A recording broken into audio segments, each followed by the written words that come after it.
அனைவருக்கும் அன்பான வணக்கங்கள். நமது யூடியூப் சேனலுக்கு உங்களை அன்போடு வரவேற்கின்றேன். நல்லதை நினைப்போம், நல்லதே நடக்கும்னு சொல்லி இந்த பதிவை நான் ஆரம்பிக்கிறேன். பதிவுக்குள்ளே போகிறதுக்கு முன்னாடி நம்ம சேனலை இது வரைக்கும் சப்ஸ்கிரைப் பண்ணலைன்னா மறக்காமல் சப்ஸ்கிரைப் பண்ணி வச்சுக்கோங்க. இப்போது தலைப்பு என்னன்னு பார்த்தீங்கன்னா, மாறுவாடிகளின் ரகசியம். கேஸ் அடுப்புக்கு வலதுபுறத்தில் ஒரு அகல் விளக்கில் இதை இரண்டையும் சேர்த்து வையுங்கள். பணம் கட்டுக்கட்டாய் பெருகும், கடன் அடைவதை கண்கூடாக பார்க்கலாம் அப்படின்னு தலைப்பு வச்சுருக்கு இல்லைங்களா? அது என்னன்னு பார்க்கலாம். இது மாறுவாடிகளின் சூட்சம்னு சொல்லலாம், பணக்காரர்கள் ரகசியம்னு சொல்லலாம்.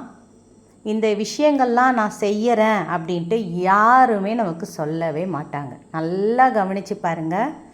ஒரு மாதிரி நல்ல வசதி வாய்ப்பு அவங்களுக்கு நல்லா வந்துக்கிட்டு இருக்கும். ஆனால் அவங்க நம்மக்கிட்ட எந்த அளவுக்கு, நம்ம எவ்வளோ உயிருக்குறாக பழகினா கூட, நம்ம இந்த பூஜையை நான் பண்ணுறேன், இந்த பூஜை அறையில் இதை நான் இப்படி வச்சுருக்கிறேன், இந்த சமையலறையில் நான் இதை கண்டிப்பாக வைப்பேன் அப்படின்ற விஷயத்த ரொம்ப நெருங்கினவங்களாக இருந்தால் சரின்னு சொல்லுவாங்க. சில பேர் சொல்லவே மாட்டாங்க. ஏன் கோவிலுக்கு போகிறேன், இன்றைக்கி நான் ஒரு கோவிலுக்கு போக போகிறேன் அப்படின்ற விஷயத்த கூட சில பேர் சொல்லவே மாட்டாங்க. போயிட்டு வந்தும் சொல்ல மாட்டாங்க. ஏன்னா அது பலிக்காது போயிடுமோன்ற ஒரு பயம். எப்போவுமே ரகசியமாக வச்சுக்கோங்க. எந்த ஒரு இஷ்யூமே தம்பட்டம் அடிக்கிறான், நம்ம சொன்னாலும் என்ன சொல்லுவாங்க தெரியுங்களா, தம்பட்டம் அடிக்கிறாங்க அப்படின்னு சொல்லுவாங்க.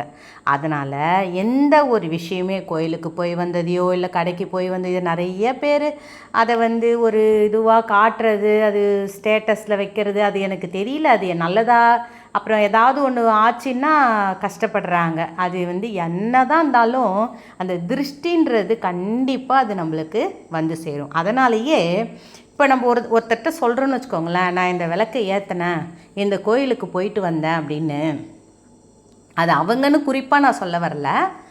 மறுநாள் அந்த கோவிலுக்கே நம்மளால் போக முடியாத போயிடுது.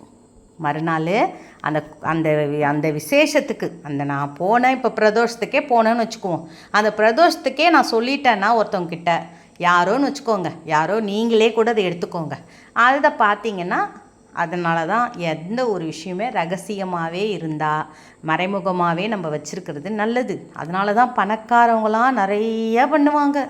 இந்த பணத்துக்கான அவங்களுக்கு எதுக்கு திரும்ப திரும்ப ஒருத்தருங்கிட்டே பணம் போய் சேருது.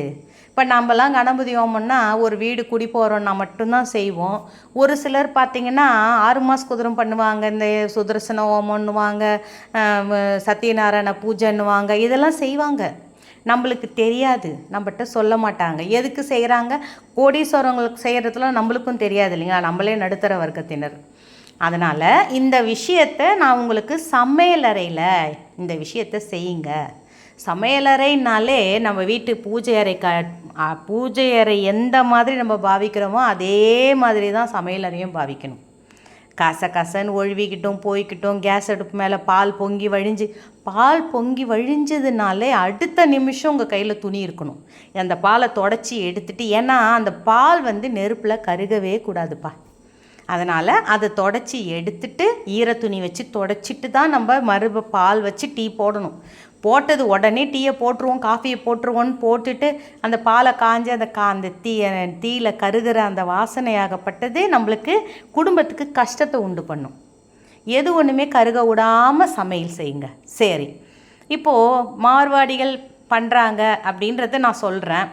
இப்போ நம்மளும் அதை செய்யலாம். நிறைய விஷயங்கள் நான் உங்களுக்கு போட்டு விட்றேன். இப்போ நிறைய பிள்ளைங்க எனக்கே மெசேஜ், எனக்கு நான் ஏற்கனவே ஆதிராஸ் கிச்சன் வச்சுருந்தேன் இல்லைங்களா, அதுலேயே எனக்கு நிறைய பிள்ளைங்க கேட்பாங்க, அம்மா எங்களுக்கு அந்த மார்வாடிகள் சூட்சமாக சொல்லுங்கள், பணக்காரர்கள் ரகசியம் சொல்லுங்கள் அப்படின்னு சொல்லி கேட்பாங்க. அதைத்தான் இன்றைக்கி நான் உங்களுக்கு சொல்ல வரேன். இப்போ நீங்கள் கேஸ் அடுப்பு இல்லை நான் இண்டக்ஷன் ஸ்டவ்வில் தாம்மா செய்வேன், எதுவாக இருந்தாலும் இருக்கட்டும்ப்பா, வலதுபுறத்தில் எப்போவுமே கேஸ் அடுப்புக்கு பின்னாடி கொஞ்சம் சின்ன, நம்ம நிறைய ஆள்ற உப்பை பெரிய பாத்திரத்தில் போட்டு கீழே வச்சுக்கோங்க.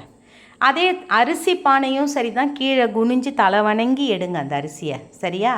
அடுத்தது அந்த உப்பு சொல்கிறேன் இல்லைங்களா, வலதுபுறம் கேஸ் அடுப்புக்கு பின்னாடி உப்பு இருக்கட்டும்ங்க, கல்லுப்பு, எண்ணெய் அது கூட சேர்த்து வைக்காதீங்க. எண்ணெய் தனியாக இருக்கட்டும். தனியாக எண்ணெய், நல்லெண்ணெய், நெய், இதெல்லாம் நல்லெண்ணெயும் நெய்யும் ஒன்றா சேரலாம். ஒரு சிலர் அதை கூட டவுட்டு கேட்டுக்கிறீங்க என்கிட்ட.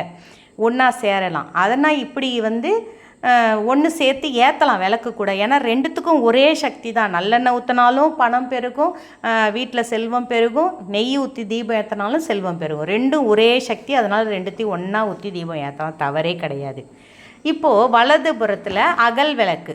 நான் எதுக்கு அகல் விளக்கு போட்டிருக்கேன்னா, கண்ணாடி கிண்ணோன்றது எல்லார் வீட்லேயும் இருக்காது. இருக்க வச்சுக்கோங்கப்பா. இப்போ நான் சொல்கிறேன் உங்களுக்கு, ஒரு சின்ன கண்ணாடி கிண்ணம், கடைக்கு போனீங்கன்னா ஒரு டம்ளர், கண்ணாடி டம்ளரு, இதெல்லாம் வீட்டில் புழக்கத்தில் வச்சுக்கோங்க. இல்லைம்மா நான் அவசரப்பட்டு கையால் தள்ளி உடச்சிருவேன் அப்படின்றவங்க கொஞ்சம் அது அவாய்ட் பண்ணிக்கோங்க. நான் தப்பு சொல்ல மாட்டேன். அதுக்கு பதிலாக அந்த மண்ணால் ஆன அகல் விளக்கு தாராளமாக வீட்டில் வச்சுக்கலாம். இல்லை அது உடஞ்சாலும் ஒன்றும் ஆகாது. விலையும் மலிவு. நம்ம ஒரு இப்போல்லாம் 4 விளக்கு 10 ரூபாய்க்கு கொடுக்குறாங்க இல்லைங்களா. நான் கொஞ்சம் பெரிய விளக்காக எடுத்துக்கோங்க. அதை எடுத்துக்கிட்டு அந்த விளக்கில் மஞ்சள் குங்குமம் வச்சுக்கோங்க. மஞ்சள் குங்குமம் வச்சுட்டு அதுக்கு மேலே என்ன பண்ணணுன்னா 1 ரூபாய் நாணயத்தை அந்த விளக்குக்குள்ளே வைங்க. இப்போ இது நம்ம எப்போம்மா செய்யலாம்? இன்று இரவு கூட செய்யுங்கப்பா. இன்று இரவு, நாளைக்கு இரவு, என்றைக்கு நீங்கள் இந்த வீடியோ பார்க்குறீங்களோ அன்றைக்கு இரவே நீங்கள் செஞ்சு பாருங்கள். பணம் கண்டிப்பாக பல வழிகளெல்லாம் உங்கள் வீட்டில் வந்து கொட்டும். ஏம்மா உழைக்காமல் அப்படியே வச்சுட்டு உட்காந்துக்கலாமான்னு நினைக்காதீங்க. செய்யும் தொழிலே தெய்வம், செய்யும் தொழிலே தெய்வம். திரும்ப திரும்ப நான் அந்த வார்த்தையை நான் சொல்லிக்கிட்டே தான் இருப்பேன். சரி, அந்த அகல் விளக்கில் 1 ரூபாய் நாணயத்தை வச்சிடுறோம். அதுக்கு மேலே ஒரு 11 டைமண்ட் கற்கண்டை வச்சுருங்க. ஓகேவா? 1 ரூபாய் நாணயத்துக்கு மேலே 11 டைமண்ட் கற்கண்டு. அதுக்கு மேலே ஒரு எண்ணிக்கையில் கூட வைக்கலாம். ஆனால் எண்ணிக்கை இல்லாமல் கொஞ்சம் அள்ளி ஒரு வெந்தயம் இவ்வளோ அளவுக்கு எடுத்து அந்த அகல் விளக்கு வச்சுருக்கோம் இல்லைங்களா, அதில் 1 ரூபாய் நாணயம், அதுக்கு மேலே டைமண்டு கற்கண்டு, அதுக்கு மேலே வெந்தயம். இப்போ இந்த வீடியோவை நான் இப்போ தான் போடுறேன். இதுக்கு மேலே நீங்கள் போயிட்டு துளசியை பறிக்கக்கூடாது. விளக்கு வச்சிருச்சு, துளசியை பறிக்கக்கூடாது. நாளைக்கு நீங்கள் இந்த வீடியோ பார்க்குறீங்கன்னா வெள்ளிக்கிழமையில் வைங்க, தவறே வராது, நல்லது. வெள்ளிக்கிழமையில் ஒரு பிஞ்சு அந்த துளசியை பிச்சு கொஞ்சோண்டு ஒரு இலை வச்சா கூட போதும்ப்பா. அப்படி சப்போஸ் நீங்கள் கோயிலுக்கு, பெருமாள் கோயிலுக்கு போயிருக்கீங்க, அங்கே உங்களுக்கு துளசி சரளமாக நிறைய கிடைக்கும். ஆஞ்சநேயர் கோயில் போனாலும் நிறைய துளசி கிடைக்கும். கொஞ்சம் எடுத்துகிட்டு வந்து கூட ஒரு கவரில் போட்டு ஃப்ரிட்ஜில் வைங்க. அந்த துளசி எடுத்து அந்த வெந்தயம் நம்ம வச்சுருக்கோம் இல்லைங்களா, கற்கண்டு, அதுக்கு மேலே அந்த துளசி இலையை வச்சுருங்க. நிச்சயமாக சொல்கிறேங்க, நீங்களே வேணான்னாலும் உங்களுக்கு பணம் பன்மடங்கு பெருகும். இப்போது நீங்கள் கேட்கலாம், அது வந்து சிங்க்கு பக்கத்தில் வருதுமா, பாத்திரம் விளக்குற இடத்துல எச்சில் பாத்திரம்லாம் நம்ம போடுறோமே அப்படின்னு நினச்சிங்கன்னா அது தவறே இல்லை. நான் வந்து கேஸ் அடுப்புக்கு பக்கத்தில் வைக்க சொல்கிறேன். அப்படி சப்போஸ் பக்கத்தில் இடம் இல்லை உங்களுக்கு, இப்போ ரொம்ப கிட்ட இருக்குது, பாத்திரம் வைக்கிற இடமா இருக்குதுன்னு நினச்சிங்கன்னா கேஸ் அடுப்புக்கு வலதுபுறத்தில் பின்னாடி வைங்க. அந்த இடத்துல அந்த சூடு பரவும் இல்லைங்களா, அந்த அக்னி பகவான அன்னபூர்ணியோட அருள் முழுவதும் அந்த இடத்துல இருக்கும். மகாலட்சுமியின் அருள் இருக்கும், குலதெய்வம் அருள் இருக்கும், முன்னோர்கள் ஆசி இருக்கும் அந்த இடத்துல சமையல் அறையில். அதை நீங்கள் இரவு வச்சுருங்க. அதை எடுக்கவே வேண்டாம், துளசியை மட்டும் மாற்றிக்கிட்டு வாங்க, நல்லதே நடக்கும். பணம் கட்டுக்கட்டாய் சேரும், வெற்றி நிச்சயம். வாழ்க வளத்துடன் சொல்லி இந்த பதிவு நான் நிறைவு செய்கிறேன். இன்னொரு பதிவோடு உங்களை நான் மீட் பண்ணுறேன்.